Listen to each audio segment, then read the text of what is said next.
Père céleste béni, alors que la présence du Saint-Esprit est déjà ici, nous nous approchons de ta sainte parole. Et bien qu'ayant une mauvaise voix, essayant de retenir et de prononcer les mots aussi lentement et calmement que possible, je demande ta conduite divine et puisse l'onction du Saint-Esprit s'émouvoir parmi nous ce soir. Et puisse celui qui est omniprésent, puisse-t-il prendre la parole de Dieu et la donner à chaque cœur selon ce dont nous avons besoin. Puisse-t-il nous nourrir ce soir de bonnes choses de Dieu. Et ce soir, pendant que nous parlons de la parole, puissent nos cœurs se trouver à plusieurs kilomètres du calvaire, où Jésus a payé ce prix pour tout suffisant qui était exigé quant au grand jugement de Dieu depuis le jardin d'Éden. Et aujourd'hui, puissions-nous réaliser que nous sommes librement justifiés par sa résurrection et par sa mort, son ensevelissement et sa résurrection. Et ce soir, nous ne sommes plus du monde, car nous avons été rachetés au prix du précieux sang du Fils de Dieu. Puissions-nous, avec un cœur reconnaissant,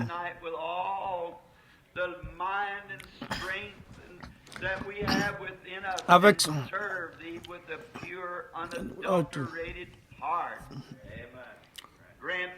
accorde-le, Père, avec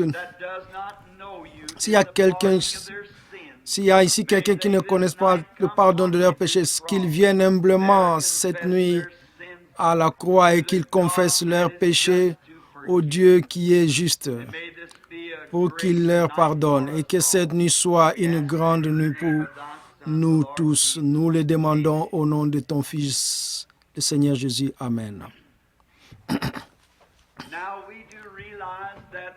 Maintenant, nous réalisons qu'il n'y a personne sur la terre qui soit capable de prendre la parole de Dieu et de la révéler, car la parole est écrite par inspiration. Le Saint-Esprit est l'auteur de la parole. Et quand on chercha quelqu'un au ciel pour prendre les livres et à rompre le sceau, il n'a été trouvé personne au ciel, ni sur la terre, ni sous la terre, qui fût digne de rompre le sceau, ni même de regarder le livre. Et il y avait là un agneau qui avait été immolé depuis la fondation du monde. Et il vint prendre le livre de la main de celui qui était sur le trône. Et il rompit le sceau et ouvrit la parole. Et ce soir, nous croyons et nous nous confions en lui en fait qu'il nous ouvre la parole. Et maintenant, alors que je lis dans le 2e chapitre des Actes, comme je l'ai annoncé, la première soirée était sur la seconde venue et du Seigneur Jésus. C'était mercredi. Et le jeudi, c'était sur le sacrifice suffisant. Et le vendredi soir, c'était sur l'expiation suffisante. La parfaite. Vous l'avez saisi hier soir? La parfaite, le parfait, alors que nous pouvons être absolument irréprochables et parfaits aux yeux de Dieu. Et ce soir, c'est l'ensevelissement. Et demain, il s'agira de la résurrection. Juste tel que les jours se succèdent. Et bien ce soir, pour la lecture de l'Écriture, j'ai choisi le livre des Actes des Apôtres, le 2e chapitre, et le 25, le 26 et le 27e verset, y compris. Et il est écrit ceci, c'est Pierre qui parle. Car David dit de lui, je voyais constamment le Seigneur devant ma face, parce qu'il est à ma droite, afin que je ne sois point ébranlé. Aussi mon cœur est dans la joie, et ma langue dans l'allégresse, et même ma chair reposera avec espérance. Car tu n'abandonneras pas mon âme dans le séjour des morts, et tu ne permettras pas que ton sein voie la corruption. Quel beau texte pour ce soir, pour comprendre le contexte de sa présence dans la tombe. La première chose que nous aimerions regarder, attirer votre attention, c'est l'infaillibilité de la parole de Dieu. Dieu tient sa parole à la lettre. Et ce soir, nous voulons fixer nos pensées là-dessus, sur le fait que Dieu tient sa parole. Nous pouvons être sûrs que tout ce que Dieu a dit dans sa parole est la vérité. Et la foi ne repose pas sur le sable mouvant des idées ou de la théologie de l'homme, mais elle se repose définitivement sur le rocher inébranlable de la parole de Dieu. La parole, si Dieu l'a dit, cela demeure éternellement la vérité. Il ne pourra jamais la retirer et dire, je ne voulais pas dire ça. Je peux dire des choses et vous pouvez dire des choses. Puis nous sommes enclins à devoir le retirer parce que nous les avons dites au mieux de notre connaissance et de notre capacité. Mais Dieu est tellement différent de nous. Il est infini. Et par conséquent, il ne dit pas une chose à moins que cela ne soit absolument parfait. Il n'a jamais eu ni à le retirer, ni à s'excuser pour ce qu'il a dit. Cela demeure toujours la vérité. Même dans le cas de Jésus, en ces grands jours que nous célébrons, quand Dieu a effectivement immolé son Fils pour le péché du monde, c'était peut-être des milliers d'années avant même que les fondations ne soient posées. Dieu a prononcé la parole. Et c'est une œuvre achevée au ciel quand Dieu la prononce. C'est déjà achevé. Oh, si seulement nous pouvions saisir ce que cela signifie. Quelles personnes différentes nous serions. Voir dans ces livres les jugements qui sont placés pour les désobéissants. Cela ferait qu'un homme s'examine heure par heure. Et cela ferait que les justes se réjouissent, heure par heure, de lire les bénédictions que Dieu a promis aux fidèles. Et nous pouvons être sûrs que chaque parole s'accomplira. Il suffit d'y ancrer notre âme. Il en a toujours été ainsi.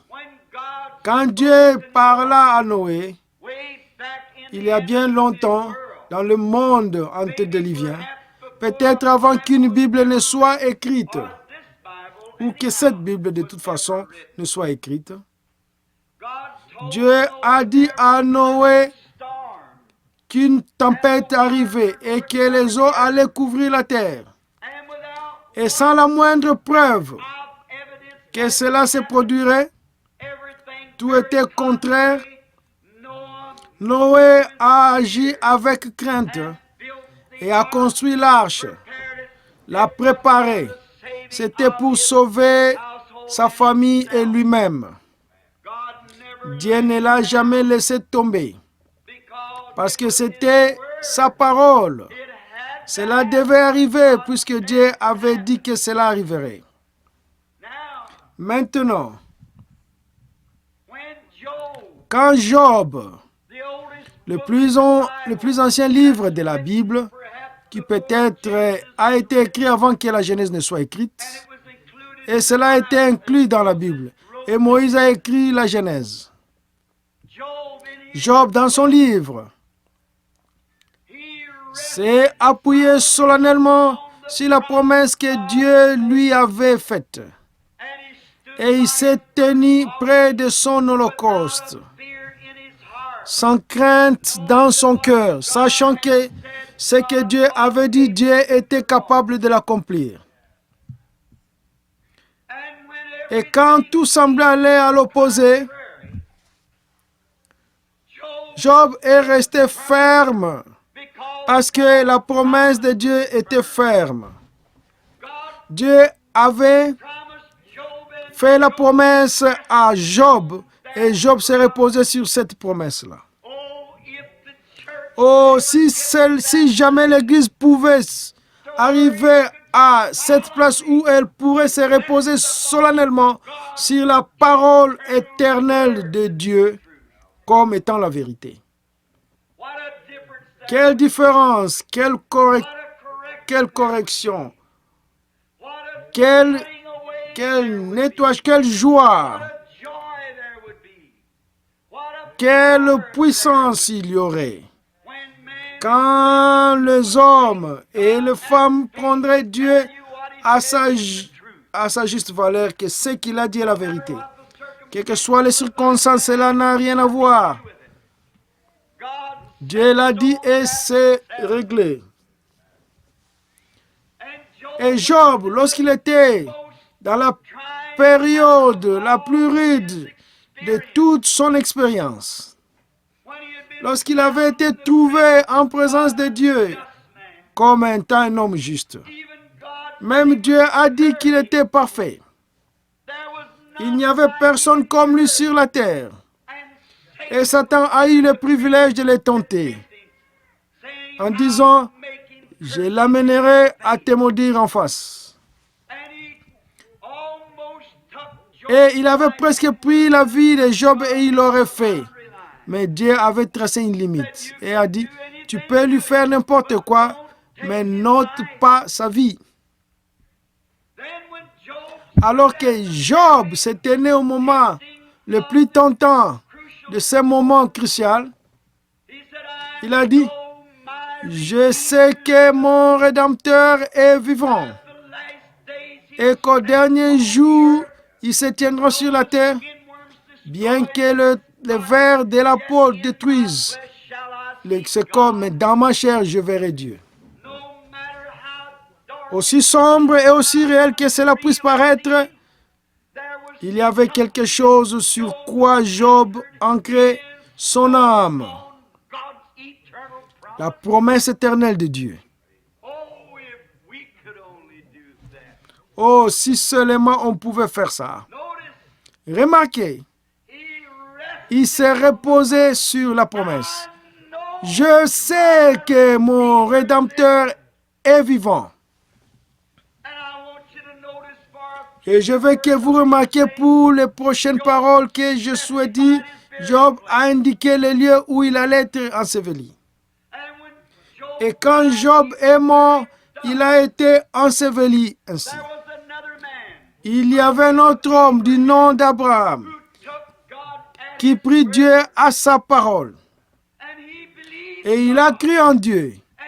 Et il appela les choses qui étaient contraires à la promesse que Dieu lui avait donnée comme si elles n'existaient pas. Il prit Dieu à sa parole. Et quand les jours passèrent, et les semaines et les mois, et même les années passèrent, cela n'a pas du tout ébranlé Abraham. La Bible dit, il ne douta point par incrédulité à la promesse de Dieu, mais il fut fidèle, rendant gloire à Dieu.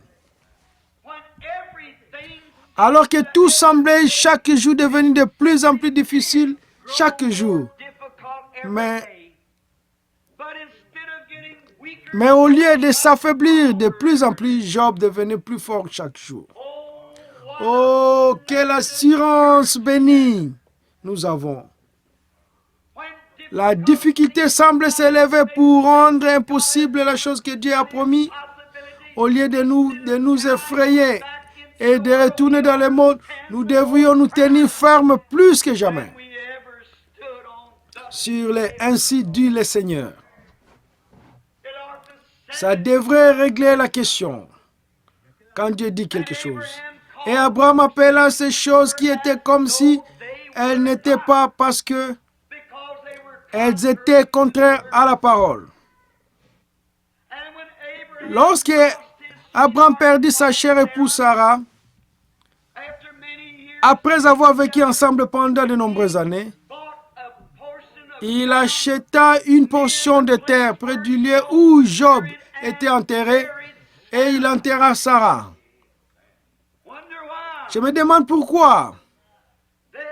Ils étaient prophètes. Ils ont vu, ils ont contacté Dieu. Et maintenant, quand Abraham est mort, il a été enseveli avec Sarah.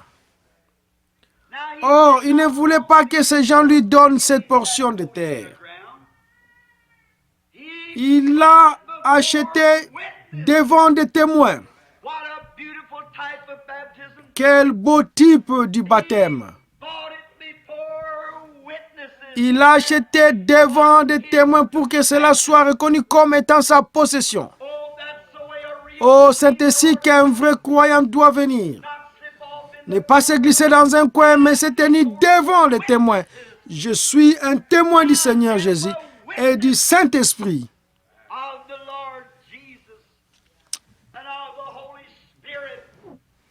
Et de ses grandes œuvres. Et bien plus encore alors que nous voyons ces jours mauvais approcher. Et alors quand le fils d'Abraham, qui était Isaac, la promesse devait lui être donnée, et quand Isaac mourut, il fut enseveli avec Abraham.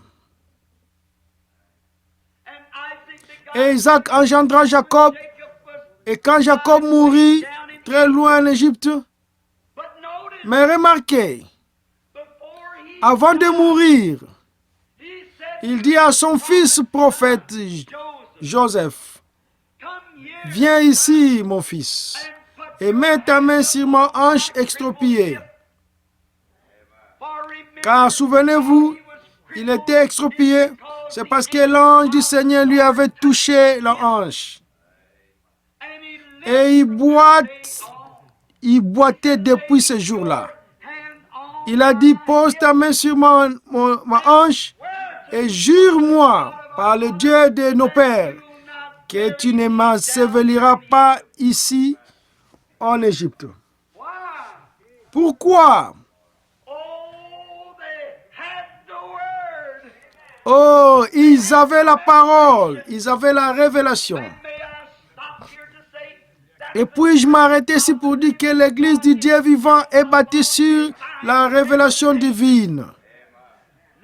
Non sur une dénomination, une organisation, non sur des credos ou des doctrines, mais sur la vérité spirituelle révélée du Dieu vivant. Abel, dans le jardin d'Éden, quand l'Église a commencé, comment savait-il qu'il fallait amener un agneau? Pourquoi n'a-t-il pas apporté de fruits comme quand il a fait? Mais cela lui a été révélé. Jésus parla une fois, il a dit, « Qui dit-on que je suis, moi le fils de l'homme? » Certains ont dit que tu es Moïse et Élie, ainsi de suite. Il a dit, « Mais qui dites-vous que je suis? » Vous voyez, cela ne repose pas sur ce que quelqu'un d'autre pense. C'est ce que vous savez être la vérité. Que dites-vous? Cette question devait être posée à chacun d'entre nous ce soir. Que dites-vous? Et Pierre, prenant rapidement la parole, dit sans hésitation, « Tu es le Christ, le Fils du Dieu vivant. »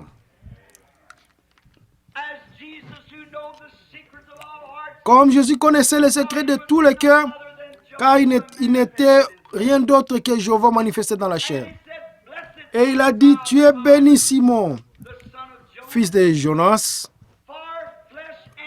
car ce n'est pas la chair et le sang qui t'ont révélé cela, mais c'est mon Père qui est dans les cieux qui l'a fait. Et sur cette pierre, je bâtirai mon église et les portes de l'enfer ne peuvent pas prévaloir contre elle. Et nous, alors que nous venons, nous les luthériens, nous voulons marcher par la foi. Nous les méthodistes, nous voulons crier pour l'obtenir. Vous les pentecôtistes, vous voulez parler en langue pour l'obtenir. Mais c'est à 10 millions de kilomètres de là. C'est une révélation divine du Seigneur Jésus-Christ. La personne de son être qui s'est manifestée dans le cœur. Sur ces rochers, je bâtirai mon église. Et les portes de l'enfer ne prévaudront pas contre elle. Cela fonctionne parfaitement avec Matthieu 24, 5, 24 ou Saint Jean 5, 24. Celui qui écoute mes paroles et qui croit en celui qui m'a envoyé a la vie éternelle. Et il ne sera jamais condamné. Et il est passé de la mort à la vie. Non pas parce que vous avez eu un mouvement, une émotion quelconque, mais parce que vous avez eu le privilège d'avoir Christ, vous êtes révélé du ciel. Sur cette pierre, je bâtirai mon église. Et puis Jacob, lorsqu'il mourut, son fils fit emballer son corps et il fit enseveli avec Abraham, Isaac, Sarah et Job dans la terre sainte en Palestine. Et Joseph, puis Joseph étant prophète, il a prospéré là en Égypte. Il a connu Dieu, Dieu s'était révélé à lui. Et quand il mourit, il dit, n'enterrez pas mes os ici, mais mettez, quand un jour, Dieu vous visitera sûrement. Pourquoi? Il s'est reposé solennellement sur la parole de Dieu à Moïse. Quand 400 ans qui serviront cette nation, mais je les ferai sortir. Il s'est reposé solennellement sur la parole. Oh, quelle belle illustration ici. Si vous voulez bien le remarquer, chaque hébreu qui passe avec le dos battu de coups par des surveillants d'esclaves, et quand il regarda les os de son prophète Joseph, il sut qu'un jour ils allaient sortir, car ces os avaient été laissés là comme mémorial. Qu'un jour ils sortiraient. C'était il y a 15 ou 18 ans, quand Billy Paul, le petit garçon d'environ 5 ans, à peine, nous avions une petite fleur que nous emportions à la tombe de sa maman à l'aube, un matin de Pâques, juste au moment où le soleil apparaissait, se levait ou c'était juste avant le lever du jour. Après quoi, nous allions à la réunion. Et alors que nous descendons vers la tombe, le petit bonhomme a levé son chapeau alors que nous nous dirigeons vers l'endroit où sa petite sœur et sa mère étaient enterrées. Il s'est mis à sangloter et à pleurer. Et il a dit, papa, comment se trouve-t-elle là comment maman se trouve-t-elle là dans ce trou? Je dis, non, mon fils, elle ne se trouve pas là dans ce trou. Elle est 1 million de fois en meilleure condition que toi et moi. Il a dit, est-ce que je vais revoir maman? J'ai dit, par la grâce de Dieu, si tu le désires, tu peux la voir. Il a dit, son corps sortira-t-il de cette tombe? J'ai dit, chérie, ferme les yeux. Je vais te raconter une petite histoire. Il y a plusieurs centaines d'années ce matin, il y a une tombe laissée vide. J'ai dit, c'est un mémorial pour ceux qui dorment en Dieu, que Christ ramènera avec lui quand il viendra. Sans l'ombre d'un doute, je repose solennellement sur la promesse éternelle de Dieu. Comme Job d'autrefois, lorsque nous entendons que tu es poussière, que tu retourneras à la poussière, cela me rappelle Longfellow qui a dit, ne me dis pas en ombre funèbre, la vie n'est qu'un rêve vide, et l'âme qui sommeille est morte. Les choses ne sont pas ce qu'elles semblent être. Il a dit, oui, la vie est réelle. La vie est sérieuse. Et la tombe n'est pas son but. Car tu es poussière, à la poussière tu retourneras. On ne parle pas de l'âme. N'avez pas dit l'âme. Ils appellent cela une théophanie. C'est-à-dire que lorsque nous quittons ici, nous allons ailleurs. Quoi qu'il en soit, je prends la parole de l'apôtre lorsqu'il dit, si ce tabernacle ou cette demeure dans laquelle nous vivons est détruite, nous en avons déjà une qui nous attend pour passer de celle-ci à celle-là. Abraham, Isaac, Jacob, Job, tous les prophètes, ils avaient confiance et croyaient qu'il y avait une résurrection à venir, que le Rédempteur venait. Ils ont prophétisé à son sujet. Enoch a prophétisé à son sujet. Il se reposa solennellement et a scellé son témoignage avec cela. Isaac, Jacob, Daniel, Jérémie, Ézéchiel, ils se sont reposés solennellement sur le temps où le Messie viendrait. Et ils mourirent et leur âme entrèrent au paradis. Ils ne pouvaient pas aller dans la présence de Dieu parce que nous l'avons eu hier soir. Le sang de taureaux et de boucs ne pouvait pas pardonner le péché. Il ne faisait que couvrir le péché préfigurant le jour du sacrifice parfait parce que le sang d'agneau ne pouvait pas revenir sur l'adorateur. Sinon, il n'aurait pas cessé d'offrir ce genre de sacrifice. Mais quand le Fils de Dieu est mort, la vie qui était en lui n'était autre que Dieu, afin de revenir de nous adopter dans la famille de Dieu. Et maintenant, nous sommes enfants de Dieu. La vie de son sang. À présent, remarquez rapidement, alors que nous continuons. Dans l'Ancien Testament, ceux qui croyaient et adoraient sont morts dans la foi en entendant ce moment-là. La raison pour laquelle ces prophètes ont fait cela et ont voulu être enterrés en Palestine, c'est parce qu'ils savaient que la résurrection n'aurait pas lieu en Égypte. Elle allait avoir lieu en Palestine seule. C'est pourquoi je dis ce soir, on me taxe de toutes sortes de noms, peu importe comment les gens m'appellent, ça ne me dit rien. La seule chose que je veux faire, c'est de savoir ceci, que je suis mort et que ma vie est cachée en Christ, par Dieu et scellée par le Saint-Esprit, afin que lorsqu'il m'appellera d'entre les morts, je répondrai ce jour-là. Ensevelir moi en Christ. Alors ceux qui sont en Christ, Dieu les ramènera à lui en ce jour-là. Comment entrons-nous en esprit? 1 Corinthiens 12, 13. Par un esprit, nous sommes tous baptisés dans un seul corps. Et nous devenons concitoyens du royaume de Dieu. Nous professons être des pèlerins et des étrangers sur cette terre. Ne cherchons plus ces choses du monde, mais attendons la venue du roi béni pour prendre possession du domaine d'une mère à l'autre, quand il viendra dans sa gloire. Assurément, nous attendons sa venue. Et alors, il n'y a aucun doute dans mon esprit, mais c'est ce que Jésus avait dans sa pensée lorsqu'il était ici sur terre. C'était l'infaillibilité de la parole éternelle de Dieu. Car nous savons qu'en lui habitait la plénitude de la divinité corporelle. Toute la divinité était en lui. Il était à la fois Père, Fils et Saint-Esprit.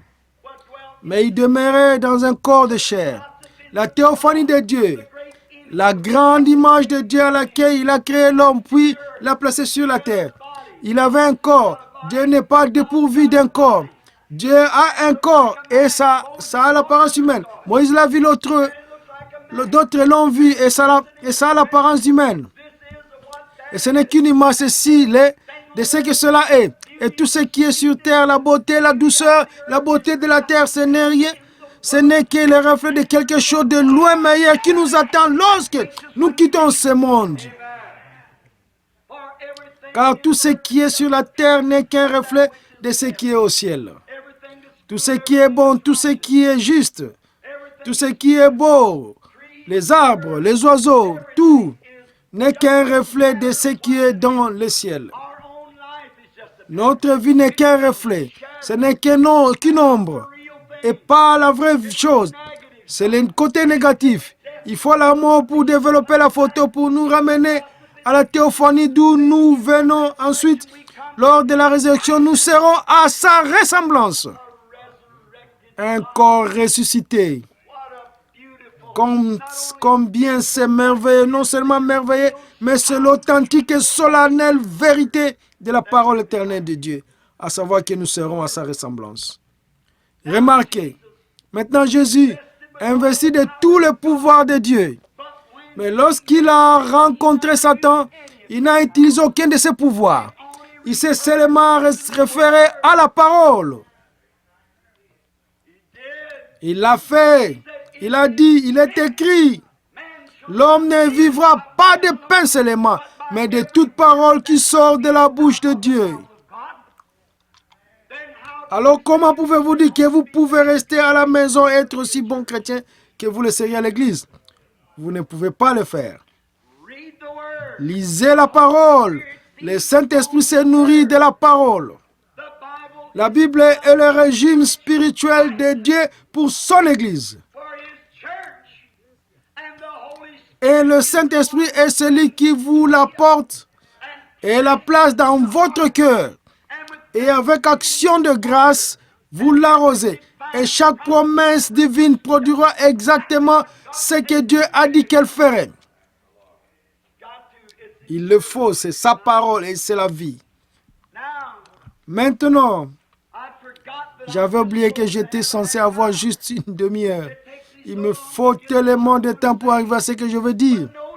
Mais remarquez que Jésus, dans la dernière heure ou les 2 dernières heures de sa vie, beaucoup de prophéties se sont accomplies. Quelqu'un m'a dit, frère Branham, il faut que ceci arrive, il faut que cela arrive.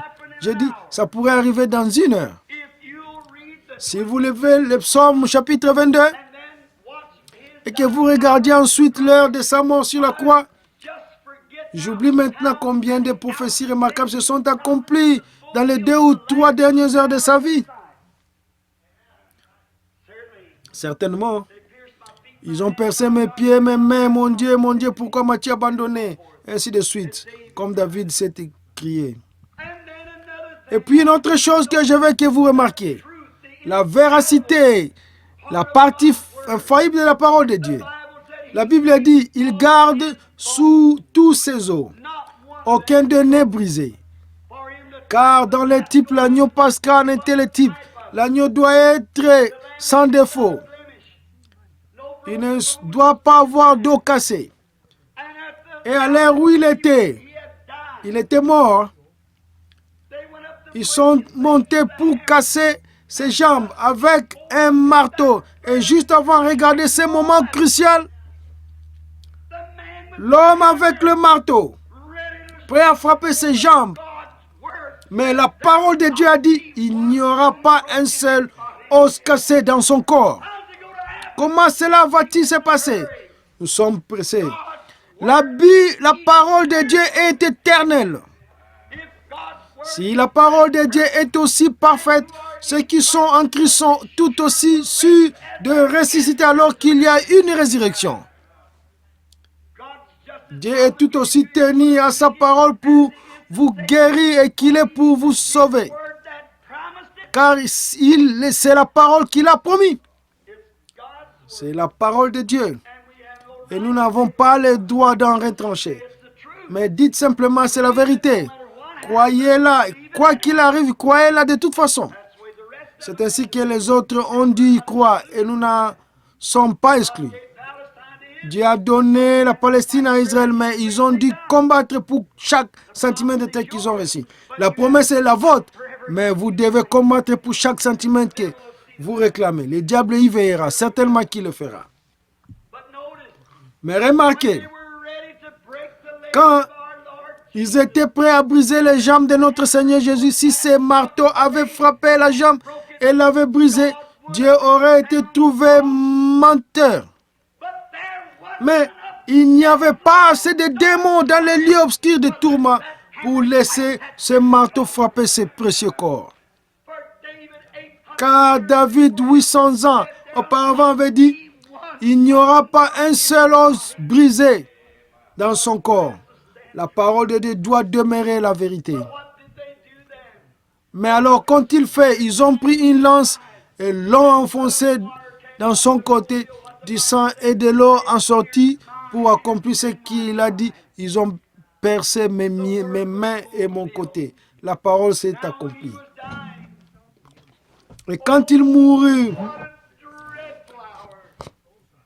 oh, quelle heure terrible! Je pense à ces cantiques. Et honnêtement, cela me donne des remords quand je pense à ces cantiques que le poète a écrit il y a de nombreuses années. Alors que les rochers se fendaient et que les cieux s'ensombrissaient.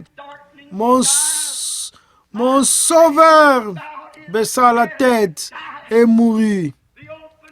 Le voile ouvert révéla le chemin vers les joies des cieux et les jours sans fin. Et quand il était là pendu, Seigneur et mourant, quand il baissa sa tête, le soleil eut tellement honte de lui, de regarder et les créatures mortelles que Dieu a créées à son image, il devait payer un tel prix pour le racheter. Le soleil refusa de regarder la terre en cette heure-là. Et la lune était si embarrassée qu'elle a dû se retirer de sa place. Et les étoiles tournèrent le dos à terre. Quelle horrible chose doit être le péché, comment Dieu a dû faire face. Et de voir ces sacrificateurs moqueurs alors que des crachats coulaient sur son visage, un homme le frappa sur la tête avec un roseau et dit, si tu es un prophète, dis-nous qui t'a frappé. L'un d'eux lui a arraché la barbe et l'a frappé au visage et a voulu qu'il se défende seul. Il dit, si mon royaume était de ce monde, j'appellerai aussitôt mon Père. Il m'enverrait 12 légions d'anges. Il pouvait changer. Mais comment aurait-il pu le faire? Il ne pouvait tout simplement pas le faire car c'était ses propres enfants qui réclamaient son sang. Pouvez-vous imaginer un papa, un père, avec ses propres enfants, dans le ténèbre, réclamant le sang de leur propre père? C'est la raison pour laquelle il ne pouvait rien faire d'autre que de mourir. S'il ne l'avait pas fait, c'était la condamnation pour ses enfants. C'était la condamnation pour les créatures. Mais il devait mourir pour sauver son peuple. Et quand il l'a fait, quand il a baissé la tête, cette vieille terre a eu un frisson sur le dos. Et doit avoir eu un effondrement nerveux car la Bible disait que la terre entière, de la 6e à la 9e heure, il faisait sombre sur toute la surface de la terre. Et la terre a tremblé et les rochers se sont déchirés. Le voile du temple s'est déchiré de haut en bas. Les autels de sacrifice se sont retournés. Le Fils du Dieu vivant mourut. Il était si mort que le soleil l'a reconnu. Il était si mort que la lune l'a reconnu. Il était si mort que les étoiles l'ont reconnu. Il était si mort que la terre l'a reconnu. Il était si mort que les éléments l'ont reconnu. Les atmosphères l'ont reconnu. Tout le monde devait savoir que c'était le Fils de Dieu. Car la parole de Dieu ne pouvait pas faillir. Il a été promis depuis le jardin d'Éden. La sémence qui écrasera la tête du serpent. Que lui est-il arrivé? Où était-il allé lorsqu'il a quitté la croix? Est allé dans la tombe de Joseph d'Arimathie. Il était si pauvre qu'il n'avait pas de place pour poser sa tête. Il était né dans une crèche avec un nom sale derrière lui, comme un enfant illégitime. On s'est moqué de lui, ridiculisé, rigolé sur la terre. On s'est moqué de lui et rejeté. Et quand il devait mourir, il a dû mourir par la peine capitale entre deux voleurs. Et n'avait même pas de place pour qu'il soit enterré. Et il a été enterré dans la tombe de notre homme. Le Dieu du ciel même venu sur terre, qui pensons-nous être? Alors que nous devons juste endurer un peu de souffrance. Ce qu'il a fait pour nous. Pensez-y, mon ami. Étudiez-les. Le soldat romain a dit, en vérité, c'est le Fils de Dieu. Le pécheur a dû le reconnaître. Jésus a dit, j'ai trahi le sang innocent. Il a dû le reconnaître. La terre entière l'a reconnu. Et où est-il allé? Lorsqu'un homme meurt, est-ce que c'est fini avec lui? Non, monsieur. Il devait mourir de cette façon parce que la Bible de Dieu a dit qu'il devait mourir de cette façon-là. Et il a fait confiance à la parole de Dieu. C'est la raison pour laquelle il pouvait dire dans sa vie, détruisez ce temple et je le releverai en 3 jours.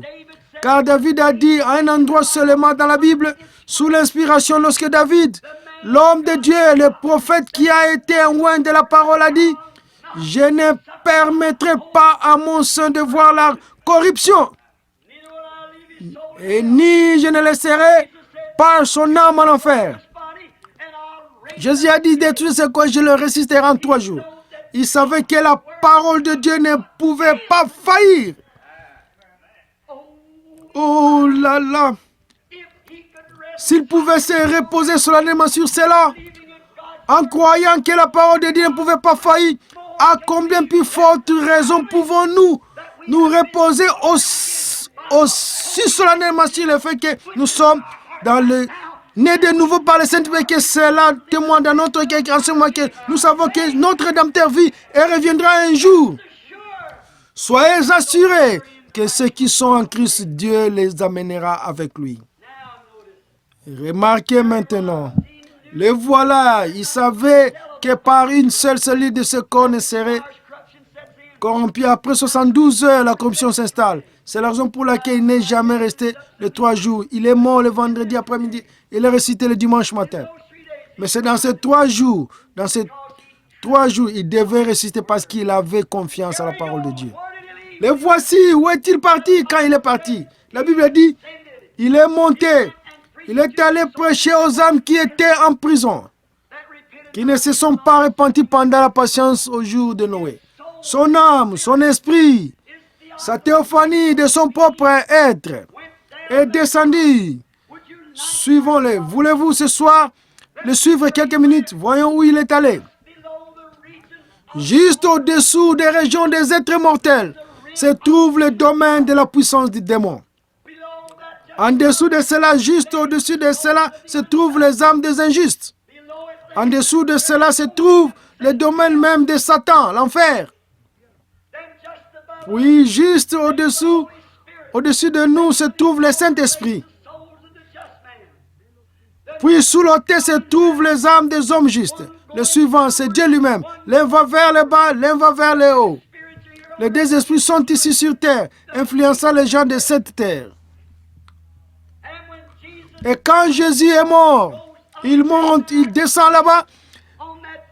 Je peux le voir ce vendredi, l'après-midi, après la mort. Il frappe à la porte des régions perdues. Suivons-le un instant. La porte s'ouvre. Il y avait des femmes, des hommes, des jeunes femmes, des vieux. Ils étaient tous ensemble dans cet endroit appelé la prison des âmes perdues. Si j'avais le temps, j'aimerais vous le dire, et ce n'est peut-être qu'une vision. Mais une fois, j'ai visité cet endroit et j'ai crié pour implorer grâce. Quand j'étais un pécheur qui subissait une opération, quand je suis sorti, je me tenais à l'ouest, les mains levées vers le ciel, et une croix brillait sur moi. Mais dans ce lieu de deuil, Jésus s'est rendu à la porte. Tout devait témoigner qu'il était le Fils de Dieu. Parce qu'on leur a prêché durant la patience au jour de Noé. Il frappe à la porte, il dit, je suis celui dont Enoch a parlé. Je suis la sémence de la femme qui a écrasé la tête du serpent. Chaque parole de Dieu a été accomplie. Je viens de mourir là au calvaire et j'ai racheté mon église. Et celui dont Enoch a parlé, je le suis. Et ils étaient sans miséricorde, sans espoir, parce qu'ils avaient péché. La porte leur a été fermée. Là-bas, dans les régions de démons, là-bas aux portes même de l'enfer, il frappe à la porte.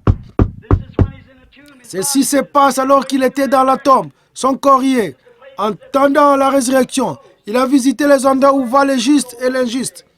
Où vous irez là-bas un de ces jours, l'un ou l'autre endroit. Il frappe à la porte de l'enfer. Et quand il a fait, le diable en est sorti. Je peux l'entendre dire, oh, tu es enfin arrivé. Je pensais vraiment t'avoir eu quand j'ai tué Abel. Voyez, lorsque cette sémence a été promise dans l'Éden, le diable a constamment essayé de détruire cette sémence. Et la mort d'Abel et la venue de Seth n'ont été qu'une mort, un enterrement, une résurrection de Christ. Cette sémence doit continuer. Et il a essayé de les détruire. Il dit, je pense que je t'ai eu quand j'ai détruit Abel. Je pensais que j'étais eu quand j'ai détruit le prophète. J'étais certain d'avoir eu quand j'ai décapité Jean. Maintenant, après tout, tu es arrivé, je t'ai maintenant. Oh là là. Je peux l'entendre dire, Satan, viens ici. C'est lui le patron maintenant.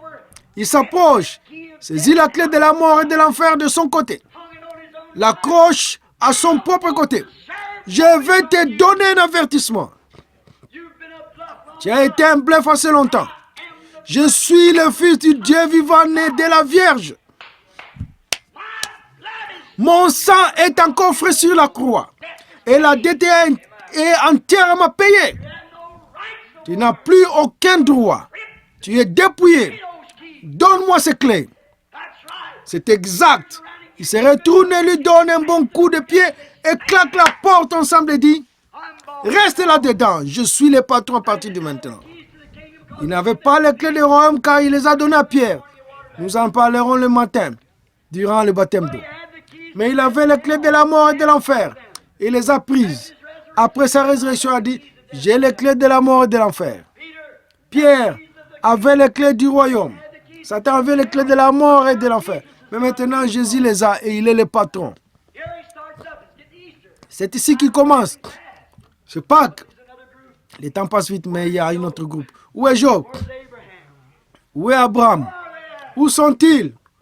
Où sont ces gens-là qu'on fait confiance à la parole de Dieu? Les a-t-il oubliés? La mort les a-t-elle anéantis? Est-ce que tout ce qu'il y avait? Jamais, jamais, Dieu doit garder sa parole. Je peux les voir. Jetons un petit coup d'œil au paradis. Et regardons là-bas. Et je vois Sarah, Abraham qui marche par là. Et après un certain temps, quelque chose à la porte. Abraham va et ouvre la porte et dit, chérie, viens ici, regarde ici. Regarde ici. C'est celui-là même qui se tenait avec moi sous les chaînes ce jour-là. Il est le Dieu d'Abraham. Juste à ce moment-là, je vois Daniel regarder par-dessus son épaule et dire, c'est le rocher qui a été détaché de la montagne. Aussi certain que je me tiens ici. Je vois Job se lever et dire, c'est mon Rédempteur que j'ai dit connaître qui vit un jour, il se tiendra sur la terre. Mon corps n'est peut-être qu'une petite cuillère de poussière, mais dans 15 minutes, je serai de nouveau dedans. C'est lui. Ézéchiel regarde par-dessus et dit, j'ai vu cette même personne comme une roue au milieu de la roue, tournant là-haut en plein dans les airs. Oh là là. Et puis vint Enoch. Enoch dit, je l'ai vu venir avec 10 000 de ses saints pour exercer le jugement. Il y avait les saints de l'Ancien Testament qui attendaient. Bien sûr, ils étaient tous l'expiation du sang. Ils ne pouvaient pas aller en présence de Dieu du ciel. Le Dieu du ciel, car le sang des chèvres et des brebis ne pouvait pas lever le péché. Mais il a dit, mes frères, je suis celui que vous pensez que je suis. Je suis la sémence de la femme. Je suis le fils de Dieu, le fils de David. Je suis le fils de Dieu. Je suis celui qui est né de la Vierge. Mon sang l'a expié. Tu as entendu sous le sang des brebis et des chèvres. Mais maintenant, mon sang expie et tu es libre. Mon temps, il va bientôt faire Pâques. Imaginez, c'était il y a environ 1900 ans et quelques années. Ce soir, je peux entendre Abraham dire, Seigneur, quand nous nous relevons dans notre corps, de nouveau, Sarah et moi l'avions tant aimé. Si nous faisions un petit bref arrêt à quelque sorte sur ta route, eh bien, je peux l'entendre dire, mais non, mais certainement pas. Je vais rester avec mes disciples pendant une quarantaine de jours. Regardez par ici et voyez comment tout se passe. En ce glorieux matin de Pâques, nous reprenons cela demain, ce matin. Quand il est ressuscité des morts, la Bible dit, selon Saint Matthieu 27, que beaucoup de saints qui dormaient dans la poussière étaient ressuscités et sont sortis avec lui. Qui était-ce? Abraham, Isaac, Jacob, Job, ceux qui, par révélation spirituelle révélée, savaient que le Rédempteur se tiendrait sur la terre. C'est eux les prémices de ceux qui ont dormi. Là, ils ont marché dans la ville. Je peux voir Sarah, Abraham et beau et plein de vie et à ne plus jamais être vieux, à ne plus jamais être malade, à ne plus avoir faim, se promenant dans le corps. Quand Yves se tenait là, il disait, vous savez quoi, il s'est passé quelque chose d'autre. Regardez dans quel état se trouve ce temple. Et nous allons devoir demander à quelqu'un de recoudre ces rideaux. Regardez ça, la boîte a été ramassée. Qu'est-ce qui s'est passé? Ce type-là doit être un astrologue. Était-il un homme ou qu'est-ce qui s'est passé? Dis donc, viens ici, Josephus. Qui est ce jeune couple qui se tient là? Abraham a dit, Sarah, nous sommes reconnus, nous ferions mieux de sortir. À Paris, à beaucoup, ce n'était pas tout. En conclusion, regardez. Un jour, après, ils ont reçu une visite. Abraham, Isaac, Jacob et tous les autres ont visité le pays. Quand Jésus est monté, vous dites, frère Branham, c'est un mythe. Non, monsieur. Je vais vous montrer dans les Écritures dans une minute. Lorsqu'il commença à monter, ils ne virent que lui. Mais les saints de l'Ancien Testament sont allés avec lui. Quand la Bible dit qu'il a mené les captifs et a fait des dons aux hommes. Et je peux les voir alors qu'il monte et rejoint son église. Deux anges du groupe qui jouaient la musique reviennent dire, hommes de Galilée, pourquoi restez-vous debout à regarder? Allez, car c'est même Jésus qui a été enlevé revient encore. Certainement, ils se dépêchèrent de rejoindre la procession. Et Jésus et les saints de l'Ancien Testament allèrent à travers les cieux. Ils passèrent la lune, ils passèrent le soleil, ils passèrent les étoiles. Et quand ils furent en vue de ce grand et beau ciel blanc, les saints de l'Ancien Testament ont crié, citant l'Écriture, porte, élevez vos linteaux, élevez-vous.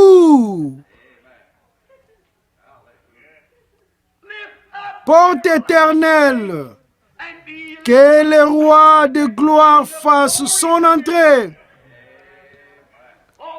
Tous les anges se rassemblèrent en haut de la rampe du ciel et dit, qui est ce roi de gloire?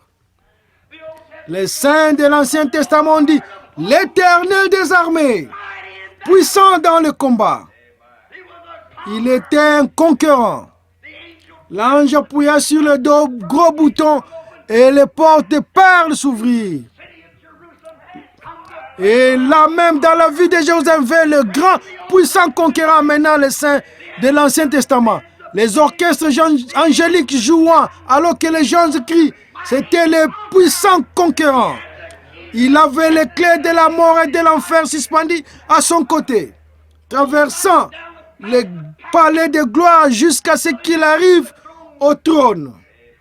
Et il a dit, Père, les voici. Ils croyaient, avaient foi en ta parole, que je viendrai un jour. J'ai vaincu la mort et l'enfer. Qu'est-ce que c'était, frère? Il avait le sacrifice dans sa main pour montrer qu'il avait été au combat. Gloire à Dieu au plus haut des cieux. Il est ce puissant conquérant. Les voici, Père, Abraham, Isaac et Jacob. Je peux l'entendre dire, mon fils, monte ici à côté de moi et assieds-toi. Jusqu'à ce que je fasse de chaque ennemi ton marchepied. Frère, un jour, il reviendra. Et quel jour ce sera? Il n'était pas oisif quand il était dans la tombe. Nous pensons qu'il était juste couché là, mort. Mais il était en bas encore en train de conquérir. Il est descendu et a pris les clés, à Satan.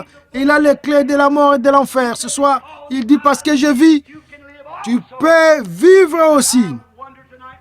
Je me demande ce soir, mon cher frère, ma soeur, y avez-vous réfléchi sérieusement?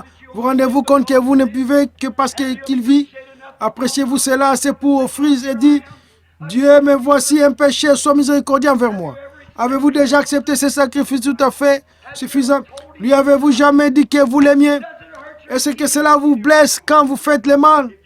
Si vous n'avez jamais fait cette expérience maintenant dans cet ensevelissement, quand votre cerveau, je me sens bien, mais je me demande si vous n'avez jamais vu le Christ comme votre sauveur personnel. Je me demande si vous le ferez pendant que nous inclinons la tête, juste un instant pour un mot de prière. Jouez ça alors que le rocher s'est fondé. Si vous voulez. Serge, si vous l'avez. Très bien. Tout ce que vous voulez. Avec la tête inclinée, je vais vous poser une question très sincère. Souvenez-vous les amis, pécheurs ou saints, vous ne cessez pas d'exister quand on vous enterre. Votre âme est quelque part. Oh, Jésus a visité les deux endroits selon les Écritures. Où vous trouverez-il si vous y allez ce soir? Auriez-vous la porte de la miséricorde fermée devant vous à cause de votre rejet? Souvenez-vous, non seulement il est un sauveur, mais il est aussi un juge. Vous êtes le juge maintenant. Comment le jugez-vous? Laissez-le être votre sauveur maintenant. Une petite histoire me vient à l'esprit.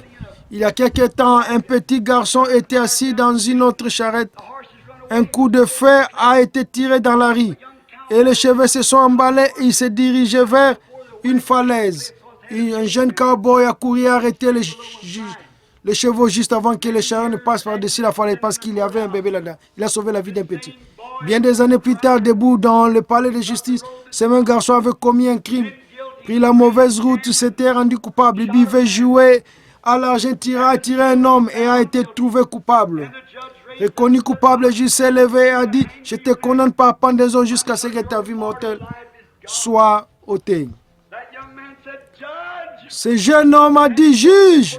Il a rompu la possession de la cour en sautant par-dessus là-bas et tombant au pied du juge, implorant miséricorde. Il a dit, juge, regarde mon visage, vous ne me connaissez pas? Il a dit, non, fiston, je ne te connais pas. Il a dit, vous vous souvenez de la vie d'un certain petit garçon que vous avez sauvé il y a des nombreuses années, d'un cheval qui s'est emballé? Il a dit, oui, je m'en souviens. Il a dit, je suis ce garçon-là. Il a dit, juge, vous m'avez sauvé à l'époque, sauve-moi maintenant. Le juge le regarde et dit, mon fils, ce jour-là, j'étais ton sauveur. Aujourd'hui, je suis ton juge. Aujourd'hui, il est votre sauveur. Pécheur, demain, il sera peut-être votre juge. Réfléchissons-y maintenant. Pendant que la musique et que chacun prie ceux-là qui sont sur le lieu de prière avec Dieu. Je me demande ce soir maintenant rapidement ceux qui voudraient accepter le Christ comme sauveur montagne disant, Dieu soit miséricordieux envers moi, un pécheur. Je vais venir descendre. Je suis fatigué de joindre les églises, courir d'un endroit à l'autre. Je veux naître de nouveau. Je veux faire une expérience dans mon cœur que je sais que Christ s'est révélé dans mon cœur. Je veux la révélation spirituelle, le Saint-Esprit dans mon cœur. me rendant vivant, rendant Christ plus réel pour moi que je ne le suis pour moi-même. Je désire cette expérience, frère Branham. Prierez-vous pour moi alors que je lève la main? Levez maintenant la main, vous qui désirez qu'on se souvienne de vous. Que Dieu vous bénisse, madame. Que Dieu vous bénisse, madame. C'est bien. Que Dieu vous bénisse, monsieur. C'est bien. Levez vos mains maintenant. Continuez à garder votre main levée. Comment pourriez-vous avoir honte? Pourriez-vous rejeter une telle chose? Mon ami, souviens-toi. Ou tu dis, frère Branham, les chrétiens ont prêché pendant des années. Je sais, mais un de ces jours, ils vont cesser de prêcher. Vu l'état des choses, ça pourrait être tout de suite. Tu vas entendre ton dernier sermon maintenant. Ceci peut être votre dernier sermon. Vous dites, je suis jeune, ça n'a pas l'importance. La mort ne fait pas exception de personne, ni d'âge, ni de capacité.